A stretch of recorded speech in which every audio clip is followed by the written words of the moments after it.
Hello, this is the Mushroom Wizard, and I'm returning today with another presentation regarding the edible mushrooms of Saskatchewan and the ways in which we go about IDing and picking them. Today we're going to be looking at one of the most unique groups, in terms of shape at least, that you can find in Saskatchewan, and that is the coral fungi of Saskatchewan. So let's continue on here. So, the genre that we'll be looking at are Artomyces, Clavaria, Clavulina, and Romariopsis. What are coral fungi? So, coral fungi are erect, branched fungi that develop spores along the branches.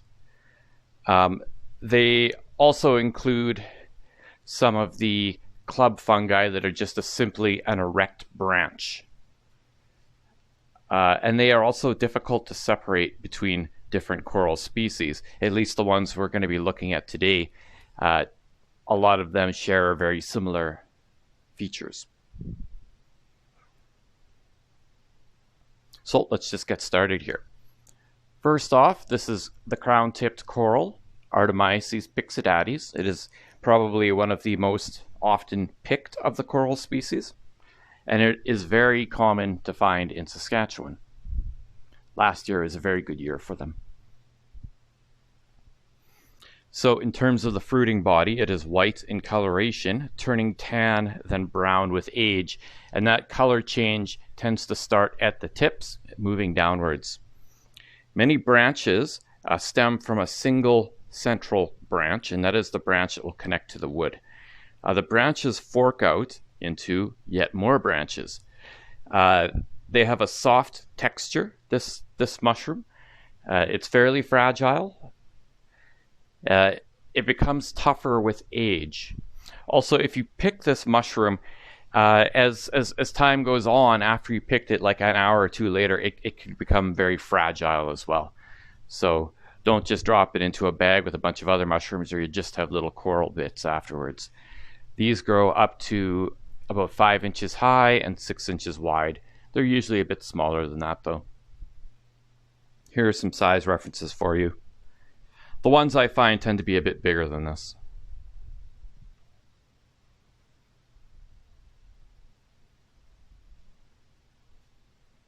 So one of the ways in which we identify one type of coral from another is through the tips. So the crown-tipped coral has 3 to 4 prongs that create a crown or cup shape. The prongs curl upwards, and then along those branches and at those tips there, they produce a white spore.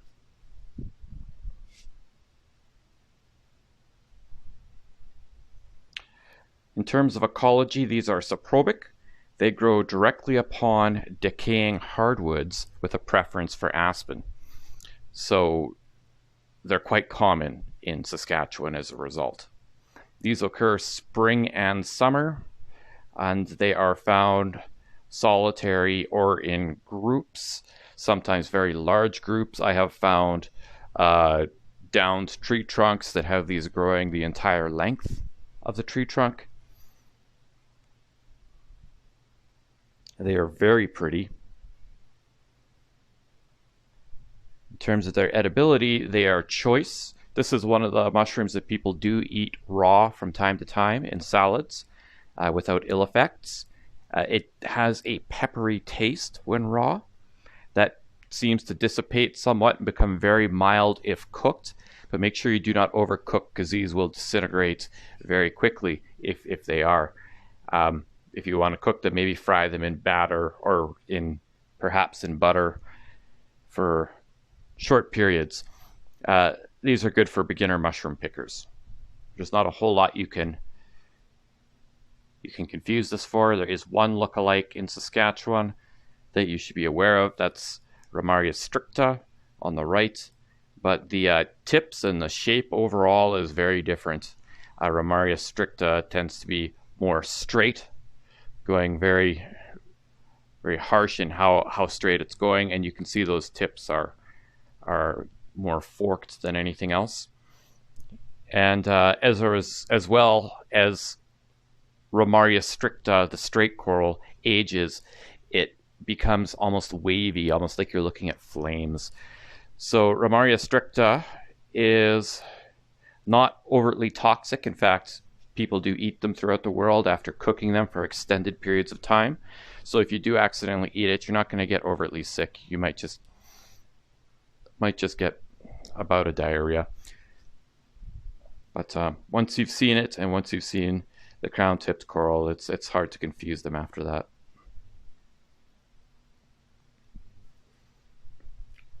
This is the white-crested coral, Clavulina coralloides.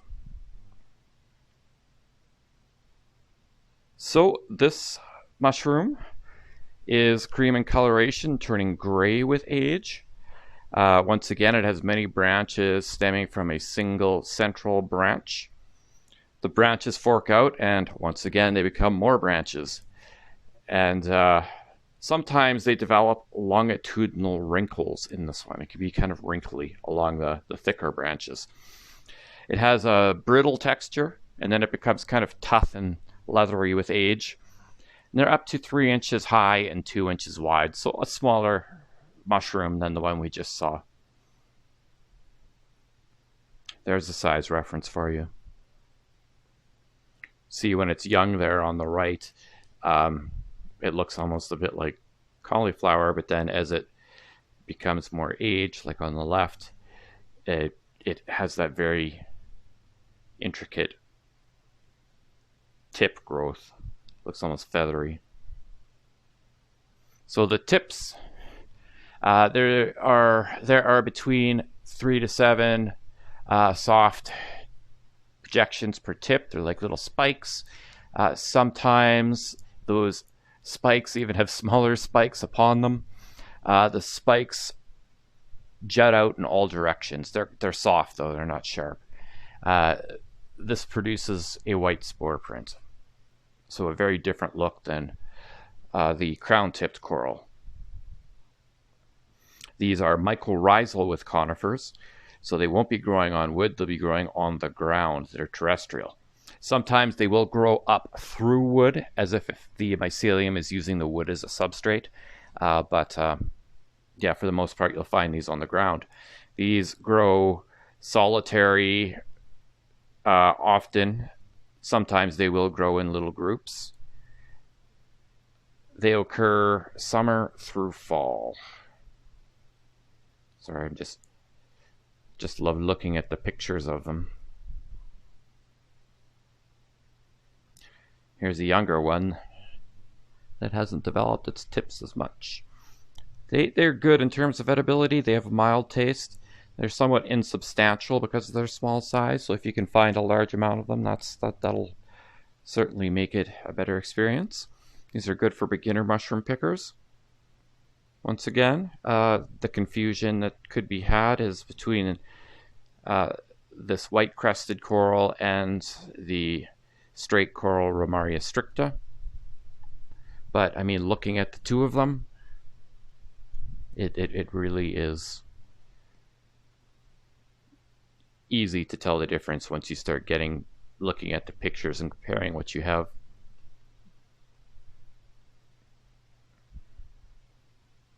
This is the gray coral, Clavulina cinerea. Just going to turn up the brightness here. That's a very pretty coral as well. So the fruiting body is gray in coloration, and it turns brown with age. Once again, usually starting from the tips and then moving inwards.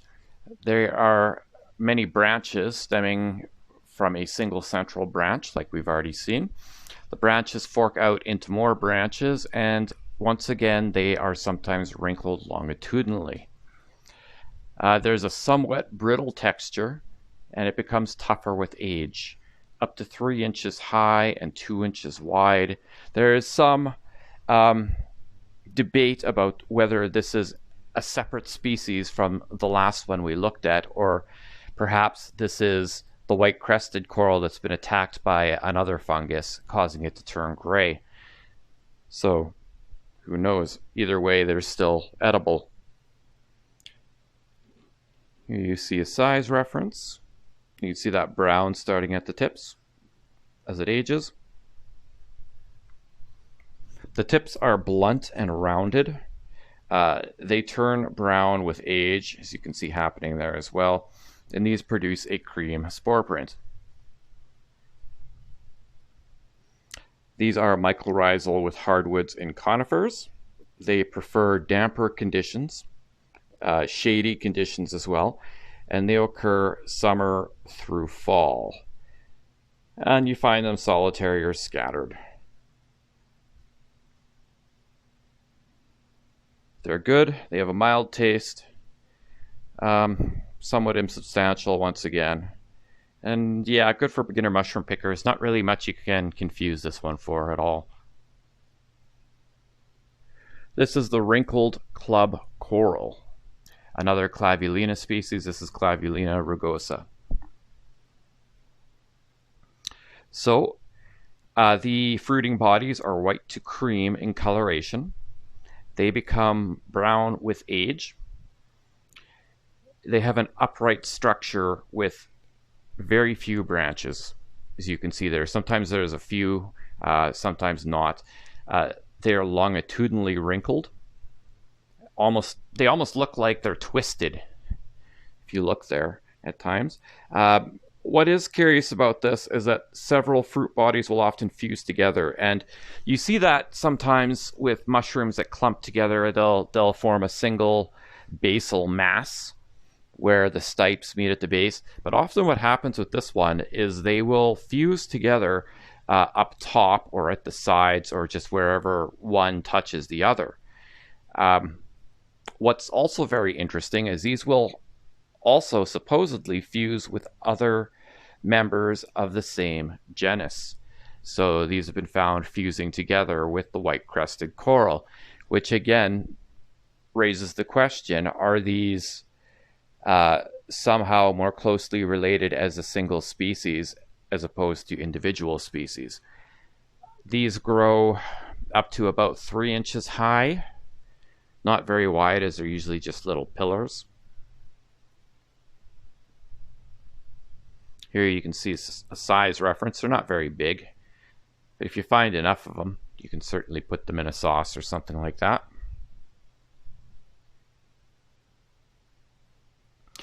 The tips are either with several short prongs or just a rounded convex tip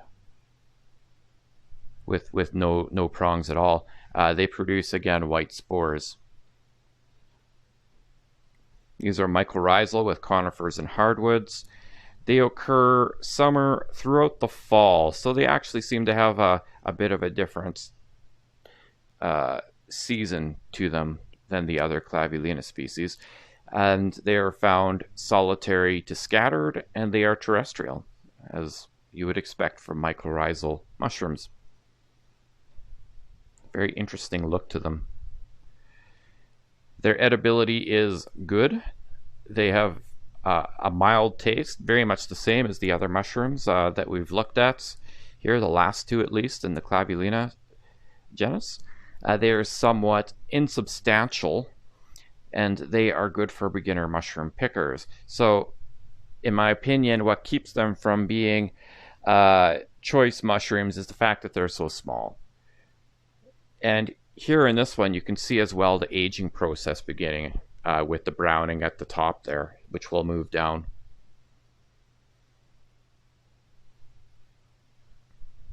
Next species that we're going to look at is the fairy finger club coral. This is Clavaria fragilis. They look very interesting.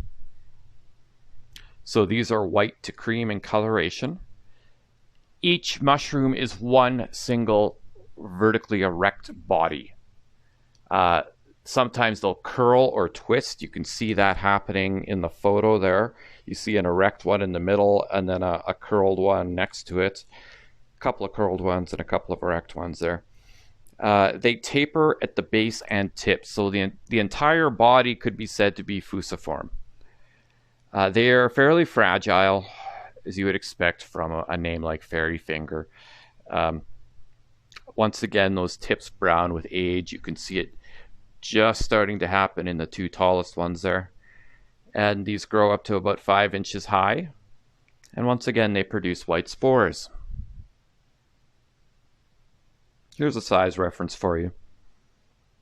You can see some of them there on the right-hand side have actually curled together. And then on the left-hand side, you can see two there that seem to have fused together and created a central basal mass there. There's another photo for you. Just trying not to think of them as worms crawling from the ground. In terms of their ecology, they are saprobic. These grow in decaying leaf litter or in grass where the roots have died and begun to decay. So dead grass. They prefer very wet conditions. They are gregarious, often clumping together, as you can see there. And they are found spring through fall. You would find these after very, very heavy rainfalls. In terms of their edibility, they're relatively poor because they're so small. They are insubstantial. They have a mild taste, and they have this off-putting odor of iodine. So these are for beginner mushroom pickers. You're not going to confuse it with anything. But yeah, it's not one that people go out of their way to find.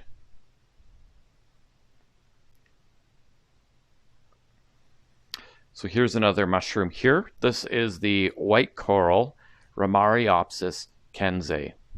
I think I said that right. Once again, this looks an awful lot like some of the other coral mushrooms that we've looked at. So the fruiting body is white or yellowish in coloration, but it turns pinkish with age. So that's a fairly distinct difference. Many branches stem from a single central branch, as you can see happening there. The branches fork out into more branches and are at times wavy. So if you remember, when we were talking about Romario Stricta, the one that the others had a look-alike alert for, Romaria has a tendency to go in this sort of wavy kind of growth as it gets older, and you can see that happening here in this one. This is not a Romaria, but it looks like Romaria. So they have a somewhat brittle texture, and they become tougher with age, as you can expect with pretty much all of these coral mushrooms, and they are up to 4 inches high and 3 inches wide, so a bit bigger than most of them, though not as big as the crown-tipped. You see a size reference there. So if you were to pick enough of these, it would make a good meal for you. And you can see as well that pink coloration starting to come in. So the tips, there are one to four blunt prongs on the tips with the same flame-like wavy appearance. You can see them there. And they turn pinkish with age, and they produce white spores. So these mushrooms are saprobic. They grow from heavily decayed wood, and they are found spring through fall and are scattered to gregarious. In terms of their edibility, these are good to eat. They are relatively insubstantial unless you get enough of them. They have a mild taste. They are for beginner mushroom pickers. And here's that look-alike alert again. This one would be the one that would look the most like the straight coral on the right-hand side. And yeah, so you just want to be aware of that and really compare the tips and other attributes. One thing to say about Romaria, we do have a number of Romaria species in Saskatchewan. In fact, I don't have any idea exactly how many Romaria we have. The ones I do know that grow here for sure are mildly toxic but are still eaten. So I have those in a different presentation regarding mushrooms that require extensive preparation before they can be eaten. But there are several of those as well. And the really choice culinary Romarias, or corals, I guess, are in the Romaria genus. So maybe someday I'll find one that I didn't know grew here, or somebody will, and that will be a good moment. Anyways, this is the Mushroom Wizard. I hope you enjoyed this presentation. If you like it enough, hit the like button and hit the subscribe button, and I'll see you next time with another presentation on the mushrooms of Saskatchewan, the edible ones.